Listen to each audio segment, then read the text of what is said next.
अरे पडला पडला पडला. नमस्कार मंडळी, तुमचं स्वागत आहे माझ्या ब्लॉगमध्ये. मी आयुष आणि आपण आज जाणार होतो विसापूरला. तर गाईज हा जो ब्लॉग आहे 2 पार्टमध्ये येणार आहे. तर पाहू शकता आम्ही ट्रेनमध्ये गेलो, व्ह्यू मस्त एन्जॉय केला आणि आम्ही तिथं पोहोचल्यावर खूप जास्त मजा आलेली आहे. पहा तुम्ही बघू शकता खारुताई मेलेली आहे. आपण तिचं आज विसर्जन करत आहे. कशा प्रकारे हिने आत्महत्या केली आहे आणि गुणगुण खाली धबधब्याचा रस्ता गाईज हे बघा. अशा अवघड रस्त्याने आलेलो आम्ही. चांगला रस्ता सोडून द्यायचा, कुठून बी घुसायचं बघा.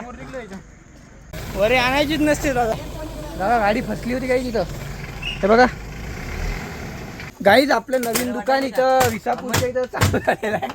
पाहू शकता. स्वराज्य छोटे का असून आपण स्वतःची असावी म्हणून आम्ही आजपासून बिझनेस चालू केला. स्टार्टअप घेतली आहे. मग बंद पडलं आपलं स्टार्टअप आणि स्टार्टअप बंद करून निघालो. आम्ही अशा ठिकाणी आलो जिथं मौत को छुके आते ही लोक. हे पाहू शकता गाईस तुम्ही, आपल्या किरण भाऊची बिस्किट खाण्याची स्टाईल कशी होती. मला तर खूपच जास्त आवडली. कौन है ये लोग? कहां से आते हैं ये?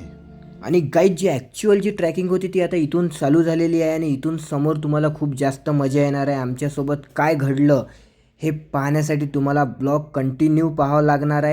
आणि आम्ही वर पोचल्यावरचा जो व्ह्यू होता एकदम मस्त माइंड ब्लोईंग होता. तो व्ह्यूसुद्धा मी तुमच्यासोबत शेअर करणार आहे. आणि उतरलो कसं ते पण. या दरवाजा मागची जी गोष्ट आहे ती सेकंड पार्टमध्ये आहे, सो कंटिन्यू करा.